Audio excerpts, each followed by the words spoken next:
प्रसारित करीत आहोत भगिनींसाठी कार्यक्रम महिला विश्व.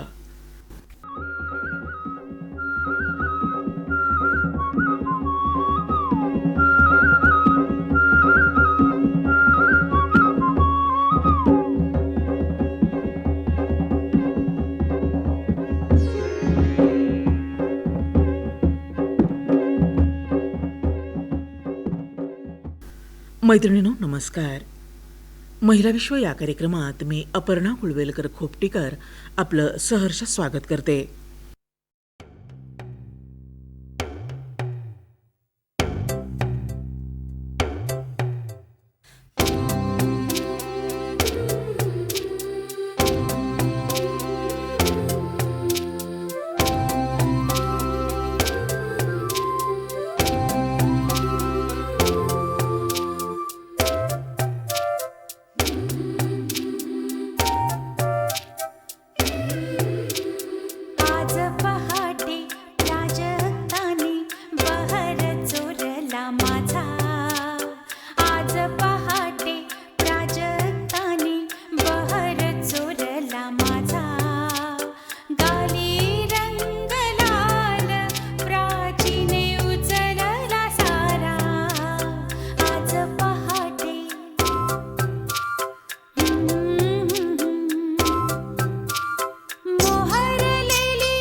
मैत्रिणींनो, छंद म्हणजे केवळ वेळ घालवण्याचं साधन नसून फावल्या वेळात स्वतःच्या आनंदासाठी नियमितपणे केली जाणारी ही गोष्ट होय.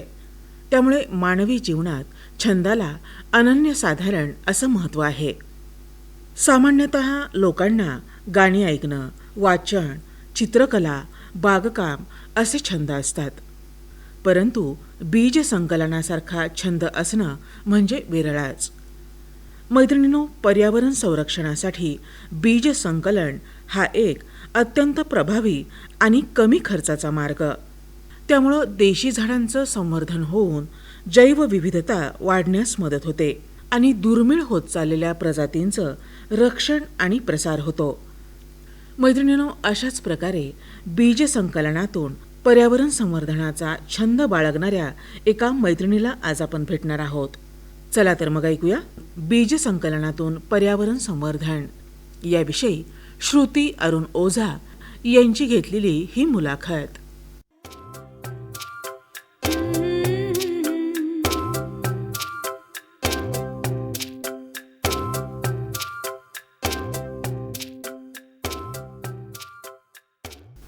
मैत्रिणींनो, आज महिला विश्व या कार्यक्रमात आपला विषय बीज संकलनातून पर्यावरण संवर्धन आणि त्यासाठी आकाशवाणीच्या स्टुडिओत आम्ही पाचारण केलंय श्रुती अरुण ओझा यांना. श्रुतीताई ह्या स्वातंत्र्यवीर सावरकर माध्यमिक विद्यालय बीड येथे शिक्षिका म्हणून कार्यरत असून गेली 6 वर्षापासून त्या बीज बँक चालवतात. श्रुतीताई, नमस्कार. नमस्कार. आकाशवाणीच्या स्टुडिओमध्ये आपलं खूप स्वागत. धन्यवाद. श्रुतीताई, तुमचा परिचय आम्हाला द्या. नमस्कार. मी श्रुती अरुण ओझा, बीड येथे राहते. माझं शिक्षण MSc BEd असून सावरकर माध्यमिक विद्यालयात मी शिक्षिका म्हणून सध्या नोकरी करत आहे. अच्छा. आपण आता बोलताना सांगितलं की तुम्ही MSc केलं आहे, तर मग MSc कुठल्या विषयात आहे तुमचं? MSc केमिस्ट्री केलंय मी. अच्छा, MSc केमिस्ट्री आहे. मग बीज संकलन या विषयाकडे कशा काय वळलात मग तुम्ही? बीज संकलन, झाडं लावणी हा सगळं माझा छंद आहे. म्हणून ह्या छंद मी फक्त वाढवत गेले. शिक्षणाचं आणि याचं कुठलाही संबंध नाहीये. फक्त छंद आहे, आवड आहे. लहानपणापासून मला झाडं लावण्याची आवड आहे. मग वेगवेगळ्या प्रकारची झाडं आपल्याकडे असायला हवी या उद्देशाने मग मी हे काम करत राहिले. मग ते बिया गोळा करणं या मागचं नेमकं कारण काय? आता कुठलंही झाड लावायचं असेल तर त्याची सुरुवात होते ती बियांपासून. बरोबर. आणि बिया आपल्याकडे असेल तर आपण कधीही हव्या तेव्हा हव्या त्या ठिकाणी ते झाड लावू शकतो. तर लहानपणी मला असं वाटायचं की आपल्याला कुठलं तरी बी हवंय दुसऱ्यांकडून, तर त्यांना आपण काहीतरी दिल्याशिवाय ते आपल्याला ते बियाणं देणार नाही. मग अशा वेळी आपण आपलं बियाणं, आपल्याकडचं जे जास्तीचं बियाणं त्यांना दिलं तरच ते त्यांच्याकडील बियाणं आपल्याला देतील. या उद्देशाने ही देवाणघेवाण मी बियांची सुरू केली होती. अच्छा. मग बिया गोळा कराव्या किंवा मग बिया गोळा करण्यासाठी कुठं कुठं जाता तुम्ही? आपल्या जवळपास घाटसावळीचं जंगल आहे की बऱ्यापैकी तिकडे झाडं आहेत किंवा उन्हाळ्यात भरपूर प्रमाणात सगळ्या झाडांना बिया आलेल्या असतात. बरोबर. तर ज्या पडीक जागा आहे किंवा रस्त्याच्या कडेला जी झाडं आहेत त्या तशा ठिकाणी जाऊन बिया जमा करणं, जिथे कुठे मोठे झाड माहिती आहेत, आपल्याला आधीच माहिती असतात की इथे झाड आहे, इथं भविष्यात नंतर बिया लागणारच आहेत. आता तशा झाडांवर आधीच नजर ठेवून असते आणि सीझन मध्ये जाऊन बरोबर त्या बिया मी घेऊन येते. बरं. आणि तुम्ही जे आता म्हणालात की बिया गोळा करता वेगवेगळ्या ठिकाणी जाऊन वेगवेगळ्या झाडांच्या, मग नेमक्या कुठल्या कुठल्या प्रकारच्या झाडांच्या बिया तुमच्याकडे असतात? बियांमध्ये देशी वृक्ष, जे काही मोठे वृक्ष होतात ज्याचा आपल्याला निसर्गाला फायदा आहे, ज्याच्यावर पक्षी त्यांचं घरटं करू शकतात, किंवा वेगवेगळे फळांची झाडं आणि भाजीपाला, जे गावरान भाजीपाला आहे त्याचं बियाणं सुद्धा ह्या शेतकऱ्यांकडे देशी बियाणं मिळते. मग त्यांच्या संपर्कात राहायचं आणि जेव्हा केव्हा जे बियाणं निघतं तयार होतं त्यावेळी त्यांच्याकडून ते बिया जमा करून घ्यायच्या स्वतःकडे. अच्छा. बिया तुम्ही जमा करता, पण मग तुमच्याकडून मागणारे कुणी आहेत का बिया? किंवा हे जे तुमचं काम चालू आहे ते नेमकं कुठल्या पातळीपर्यंत सीमित आहे? म्हणजे जिल्हास्तरीय, राज्यस्तरीय किंवा अजून काय? बियांची देवाणघेवाण तर करायची आहे, पण हे देवाणघेवाण करण्यासाठी कुठलं तरी एक मंच हवा, असं कुठलं ठिकाण हवं की जिथून आपण हे करू शकू. या विचाराने मी एक फेसबुकचा ग्रुप तयार केला, SVS बीज बँक नावाने. त्या ग्रुपच्या माध्यमातून मी माझ्याकडील जास्त बियाण्यांची, जी काही जास्त बियाणे आहेत जास्तीचे, त्याची यादी मी त्या ग्रुपवर टाकायचे आणि ज्यांना कोणाला त्या बिया हव्यात तर त्यांना त्या बिया द्यायच्या आणि एक्सचेंजमध्ये माझ्याकडे ज्या बियाणे आहेत त्यांच्याकडून मिळवायचे. तर ह्या उद्देशाने तो तयार केलेला ग्रुप आहे आणि हा ग्रुप भारत आणि भारताच्या बाहेरचेही लोक त्या ग्रुपचे मेंबर्स आहेत. वा, क्या बात आहे. अच्छा, म्हणजे तुमच्या बिया, तुम्ही संकलित केलेल्या बिया बाहेर पण जातात. हो. बर, काय अनुभव आहे तुमच्या या ग्रुपचा? खूप लोक असे आहेत की ज्यांना याच्यातले भरपूर नॉलेज आहे आणि ज्यांना असं वाटतं की माझ्यासारखे विचार करणारे की काही बियांचं संवर्धन झालं पाहिजे, हे बियाणं आता फार कमी प्रमाणात हे झाडं बघायला भेटत आहेत. बरोबर. तर ज्यांच्याकडे काही नवीन बियाणं असेल, ज्याच्या संवर्धनाची गरज आहे, असे बियाणं लोक स्वतःहून माझ्याकडे पाठवून देतात. आणि ज्यांना सुद्धा मी बियाणं प्रोव्हाइड करते, जे ना कोणाला पाठवते, ते सुद्धा त्या बियाणांची फार काळजी घेऊन त्याचं जतन करतात, त्या बिया वाढवतात आणि इतरांनाही देतात. असं हे काम छान प्रत्येक प्रकारे लोक करतायत सध्या. श्रुतीताई, आता बोलताना तुम्ही सांगितलं की परदेशातील काही मंडळी सुद्धा तुमच्या ग्रुपमध्ये आहेत आणि ती तुमच्याशी जोडली गेलेली आहे, तर मग त्याबाबतचा काय अनुभव आहे तुमचा? तर परदेशातले जे काही आहेत लोक, त्यांना आपल्या भारताच्या मातीतलं आधी प्रेम आहेच आहे सगळ्यांना. अगदीच. दूर असले तरी ते मातीशी जुडलेले आहेत. तरी ते सुद्धा इथून बिया माझ्याकडून घेऊन जातात, त्यांच्या परसबागेमध्ये लावतात. आणि बऱ्यापैकी आपल्याकडील खूप असे बियाणं आहे की जे कमी प्रमाणात आपल्याकडे बघायला भेटतंय, त्या लोकांनी ते जतन करून ठेवलंय. असे बियाणं ते तिथूनही माझ्यासाठी स्पेशल खास करून घेऊन येतात. वा, म्हणजे आपल्याकडे जे आता एक्सटिंक्ट म्हणतो, म्हणजे जे काय नामशेष होण्याच्या मार्गावरचे जे आहेत, तर ते त्यांच्याकडून तुम्हाला मिळतंय. बर, श्रुतीताई, खूप छान तुमचं काम चालू आहे. आणि हा जो कन्सेप्ट आहे बीज बँक, तर मग तो कसा डेव्हलप केलाय तुम्ही? कशी काळजी घेता या बियांची? तुमच्याकडे काय काय प्रोव्हिजन्स आहेत त्याच्यासाठी? बीज बँक म्हणजे बियांचे एक सुरक्षित भांडार असं मी त्याला म्हणते, की जिथे मी सगळ्या प्रकारच्या बिया एकाच छताखाली साठवून ठेवलेल्या आहेत आणि ज्यांना कोणाला हव्यात आहे तिथूनच मी सगळ्यांना व्यवस्थित त्यांच्यापर्यंत त्या पोहोचवण्याचं काम करते. तर ही जैवविविधता टिकून ठेवण्यासाठीचं एक केंद्र म्हणता येईल त्याला, असं ते मी केलेलं आहे. आणि बिया साठवून ठेवणं किंवा टिकवाव्या, आता प्रत्येक बियांचं शेल्फ लाईफ वेगवेगळी असते. जर आपण व्यवस्थित पद्धतीने त्यांची काळजी घेतली तरच ते बियाणं जास्त काळ आपल्याला टिकू शकेल. बिया साठवण्यासाठी मी शास्त्रीय आणि पारंपरिक अशा दोन्ही पद्धतींचा वापर करते. आता बिया संवर्धन करायचे असेल, आपल्याकडे जपून ठेवायचे असेल, त्या तशाच ठेवल्या तर त्याला कीड लागेल, त्या तशाच आपल्याकडे व्यवस्थित राहणार नाही आणि त्याची उगवण क्षमता सुद्धा तशी व्यवस्थित टिकून राहत नसते. म्हणून त्यांची बिया साठवण्याची एक शास्त्रीय पद्धती ज्या आहेत त्याचा वापर मी करते. तर त्यासाठी बिया पूर्णपणे वाळवून त्यामध्ये कडुलिंबाचा पाला किंवा राख मिसळून हवाबंद डब्यात किंवा कापडी पिशव्यामध्ये मी ती साठवते. आता राख वापरताना गोवरीची जी राख असते ती वापरली जाते. तर ती राख आता बऱ्याच ठिकाणी चुली वापरल्या जातात, तर चुलीमध्ये जिथे गोवऱ्या जायला जातात तिथून राख मिळते. किंवा मी स्वतः एका ठिकाणी एक असं जागाच करून ठेवली की जिथे शेणाची राख करायची आणि त्या बियासाठी चाळून त्या बियांमध्ये मिक्स करून त्या बिया हवाबंद डबीमध्ये ठेवून द्यायच्या, म्हणजे त्याच्याने ती बिया खराब होणार नाही, त्यांना किडही लागत नाही. आणि यामुळे बियांना उगवण क्षमता जास्त वर्ष, म्हणजे कित्येक वर्ष त्याची उगवण क्षमता तशीच टिकून राहते. अच्छा, म्हणजे आपण जे पाहतो की जे आता अत्याधुनिक ज्या आहेत बीज बँक, सीड बँक्स, त्याच्यामध्ये ते टेम्परेचर मेंटेनन्स वगैरे हे असतं, तर तसं तुमच्याकडे काही नाही, तर तुम्ही फक्त एक आपलं पारंपरिक पद्धतीने मी त्या बिया साठवून ठेवते. अच्छा, म्हणजे मला आता तुमच्याशी बोलताना श्रुतीताई पद्मश्री राहीबाई पोपेरे यांचीच आठवण येते आणि मला वाटतं त्यांच्यानंतर हे तुमचंच काम आहे असं, कारण राहीबाई सुद्धा अगदी मातीच्या मडक्यांमध्ये बिया साठवून ठेवतात. बरोबर. हवाबंद डब्यामध्ये असल्यामुळे त्याच्यात मॉइश्चर जाणार नाही, बिया खराब होणार नाही, जास्त काय त्या चांगल्या पद्धतीने टिकून राहतील आणि आपल्याला हव्या तेव्हा ते आपल्याला लावता येतील. त्याच्यासाठी मी अशी ते बिया साठवून ठेवत असते. तुम्ही रसायनशास्त्र या विषयाचे पदवीधर आहात, पण मग बियांबद्दलची एवढी माहिती किंवा त्यांची लागवड किंवा डॉर्मन्सी पिरियड किंवा बियांची काळजी, ह्या सगळ्या ज्या गोष्टी तुम्ही करत आहात ते कुठल्या बेसवर, म्हणजे तुम्हाला हे शिक्षण कसं मिळालं?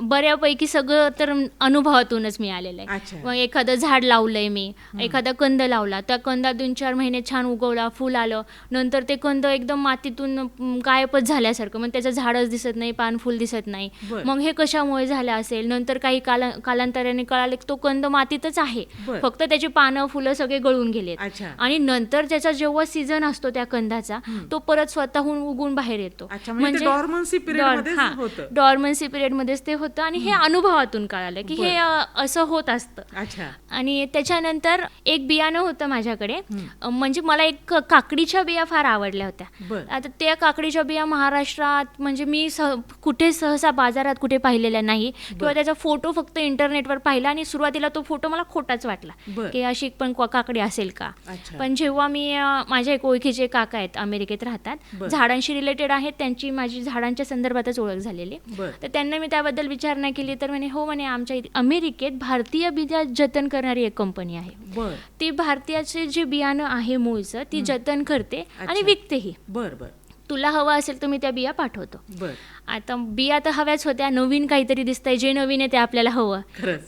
तर अशा ह्यांनी मी त्या काकांना सांगितलं की मला त्या बिया उपलब्ध करून द्या. आता जागा तर माझ्याकडे नाही, पण बिया तर हव्या होत्या. बरं. तर मग त्यांनी त्या बिया अमेरिकेत मागून माझ्याकडे भारतात त्यांच्या मार्फत पाठवल्या. बरं. आणि जेव्हा बिया ते माझ्याकडे आल्या, आता मी करणार काय, कुठे लावणार? मग अशाच एक ओळखीचे एक दादा आहेत, आंध्रामध्ये राहतात, त्यांनी सांगितलं की ह्या बिया मी तुला मल्टिप्लाय करून देऊ शकतो, अच्छा. फक्त तुम्हाला दे. बरं. त्या माझ्याकडे मोजून 7 बिया आलेल्या, मी 4 बिया त्यांना पाठवल्या. अच्छा. आणि त्यांनी ते लावल्याही आणि खूप छान पद्धतीने त्यांनी त्याची काळजी घेतली. ते भरपूर बिया मल्टिप्लाय केल्या आणि मला पाठवल्या. आणि आज मी त्या बिया माझ्याकडील खूप लोकांना पाठवल्या आणि सगळ्यांकडे ते बियाणं आज छानपैकी रुजलं गेलं आहे आणि सगळे त्याचे संवर्धन करत आहेत. वा. श्रुतीताई, तुमचा हा जो एक मुलखा वेगळा छंद आहे सगळा बिया गोळा करण्याचा, आणि मग घरच्यांची काय प्रतिक्रिया असते नेमकी? सुरुवातीला मी फोन घेऊन बसायचे. जवळपास आता फेसबुकचा ग्रुप होता आणि सगळं काम कोणी बिया पाहिजे तर फोनवरच सांगणार, मेसेजमध्येच सांगणार. तर हे सगळं फोनमध्ये चालायचं. तर घरचे अगदी परेशान झालेले, हे दिवसभर फोनवर काय करते, काय गरज आहे बिया करायची, दिवसभर बिया करत असते. सगळ्यांनी वेड्यात काढलं होतं की दिवसभर असं करत बसते. पण नंतर त्यांनाही कळत गेलं की मी काहीतरी वेगळं करते आणि भविष्यासाठी ही खूप चांगली गोष्ट आहे. आजकाल बाजारात गेल्यानंतर आपल्याला पूर्ण हायब्रिड भाजीपाला बघायला मिळतो, गावरान कुठेच बघायला भेटत नाही. आणि गावरान ही सध्या काळाची गरज आहे. हायब्रिडीकरण झाल्यामुळे जे भाजीपाल्यातलं पोषक तत्व होतं ते आपल्याला भेटत नाही. आपण फक्त ते पोट भरण्यासाठी खातोय, पण बाकी त्याचा काहीच बेनिफिट आपल्या बॉडीला होत नाहीये. बरोबर. त्याच्यामुळे असं वाटलं की आपण काहीतरी चांगलं करतोय, म्हणून घरच्यांनाही वाटलं की काहीतरी मुलगी चांगली करते, म्हणून तेही आता सपोर्ट करतात. अच्छा. श्रुतीताई, तुम्ही बिया पाठवता लोकांना, त्यांच्याकडून पण तुमच्यापर्यंत येतात. मग याच्यामध्ये अर्थकारण कुठेतरी येतच, कारण शेवटी हे पाठवणं मध्ये मग ते शिपिंग वगैरे. तर मग हे कसं काय करता? म्हणजे तुम्ही त्याचे पैसे किती घेता, किंवा हे कसं तुमचा चालतो व्यवसाय? बिया, आता मला कोणाकडून बिया हव्या असतील आणि त्यांना माझ्याकडच्या बिया नको असेल, तर अशा वेळी त्यांना ज्या त्या बियांचा जो काही योग्य मोबदला आहे तो मी देते आणि त्यांच्याकडील त्या बिया माझ्याकडे घेते. अच्छा. दुसरा मार्ग आहे देवाणघेवाण. माझ्याकडील ज्या बिया आहेत त्यांना जे काही हव्या आहेत ते एक्सचेंज आम्ही करतो. म्हणजे माझ्याकडील त्यांना द्यायचं आणि त्यांच्याकडील मी घेणार. मग याच्यात पैशाचा कुठलाच व्यवहार येत नाही. आणि तिसरा मार्ग आहे की कोणाला माझ्याकडून बिया हव्या आहेत पण त्यांच्याकडे एक्सचेंजमध्ये द्यायला माझ्याकडे काही नाहीये, मग अशा वेळी योग्य तो शिपिंग खर्च आणि कमी प्रमाणात बियांचा खर्च घेऊन मी त्यांना त्या बिया पोस्टामार्फत पाठवते. अच्छा. म्हणजे स्वतःचा अगदी नफा न पाहता तुम्ही हे काम तुमचं चालू ठेवलंय. बरं. जेव्हा मी कोणाला त्यांच्या मागणीनुसार ज्या बिया पाठवते, तर ते बिया लावल्यापासून ते बी उगवलं आणि त्या बियांना आलेलं फळ फूल त्याच्यापर्यंतचे फोटो सगळे बागप्रेमी माझ्यासोबत शेअर करतात. त्यांचा चेहऱ्यावरचा तो आनंद फार पाहण्यासारखा असतो. अगदी आपण काहीतरी बी लावलंय आणि आपल्या घरात ते उगवलंय, ह्याचा आनंद खरंच खूप छान असतो आणि तोच सगळेजण अनुभवत आहेत, ही खूप माझ्यासाठी आनंदाची गोष्ट आहे. अच्छा. आता बिया संवर्धन करायचं किंवा बिया साठवण्याचं काम हे माझ्या एकटीने करणे तर शक्य नाहीये.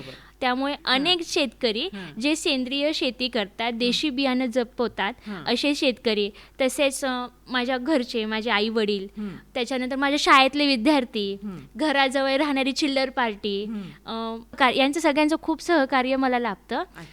तसेच सोशल मीडियाच्या माध्यमातून अनेक जण मला नवनवीन बियाणे शोधायलाही मदत करतात, माझ्यापर्यंत त्या बिया पोहोचवण्याचंही काम करतात.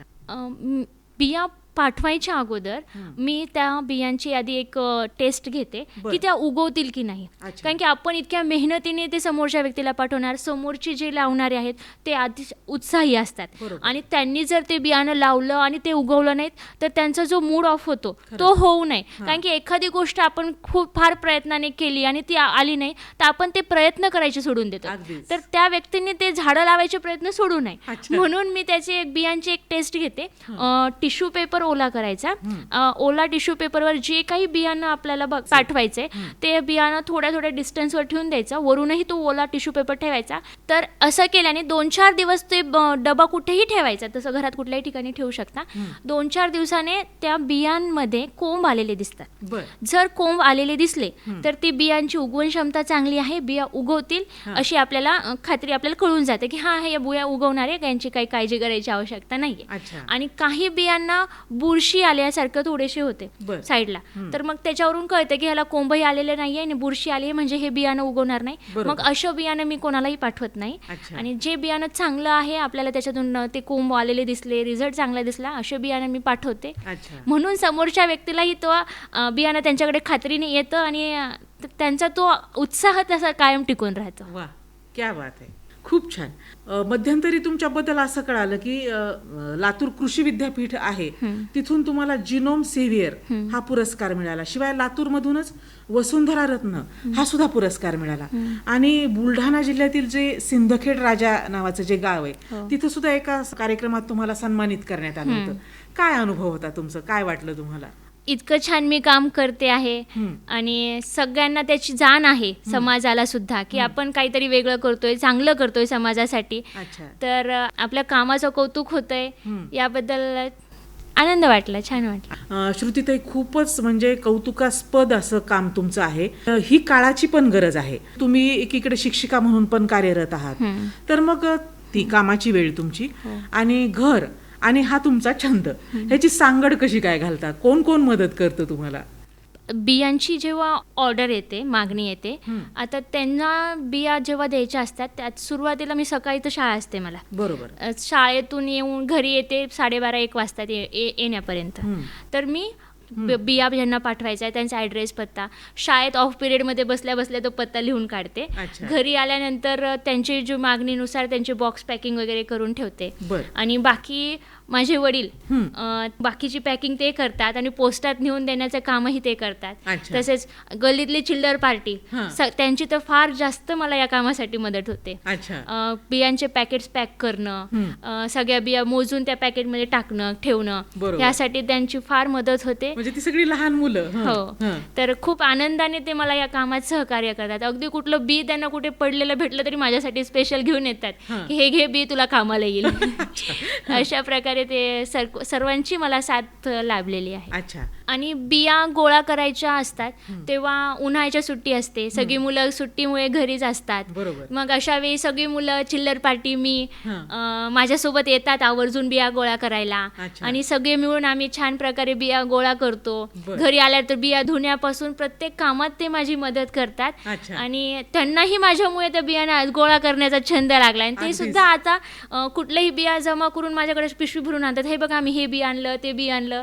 आणि त्यांनाही झाडं लावायची सुद्धा आवड लागली की अरे मी बी लावलं होतं, त्याचं झाड इतकं मोठं झालं. म्हणजे त्यांना सुद्धा या गोष्टीमुळे आता ही आवड निर्माण झाली. नक्कीच नक्कीच. म्हणजे एकीकडे तुम्ही वृक्षारोपणासाठी बिया संकलित करता, पण हे जे बाळकडू जे म्हणताय तुम्ही वृक्ष संवर्धनाचं, वृक्षारोपणाचं, हे तुम्ही इतर तुमच्या छोट्या मित्रमैत्रिणींना सुद्धा देताय. निश्चित खूपच छान, खूप अभिमानास्पद अशी गोष्ट ही. आता मला तुम्ही सांगा श्रुतीताई की मग भविष्यात काय करायचंय तुमचं? 6 वर्षापासून तुम्ही हे काम करताय आणि ते एवढं फोफावलंय की परदेशापर्यंत गेल्यात या गोष्टी. तर मग आता भविष्यात काय तुमचा मानस आहे, काय करणार आहात?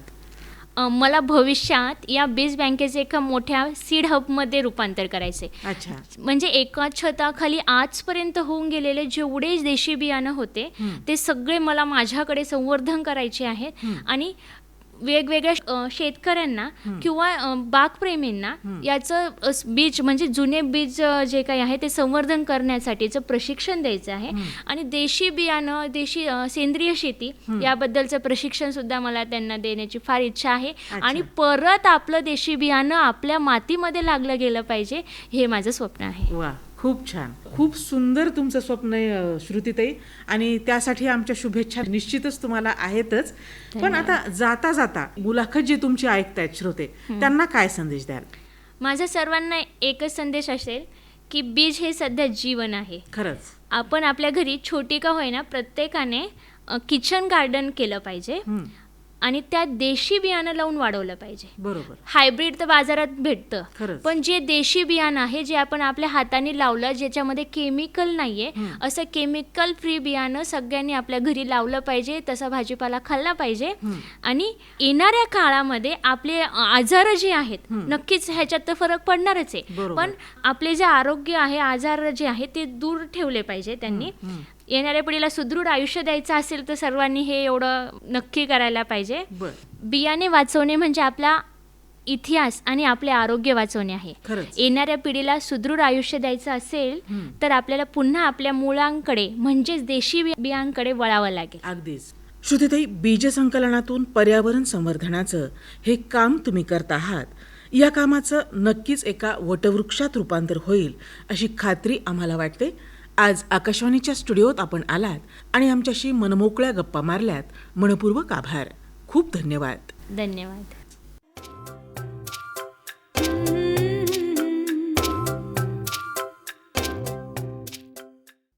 बीज संकलनातून पर्यावरण संवर्धन याविषयी श्रुती अरुण ओझा यांच्याशी बातचीत आपण ऐकलीत. आणि मैत्रिणींनो, याबरोबरच आजचा महिला विश्व हा कार्यक्रम इथे संपला. नमस्कार.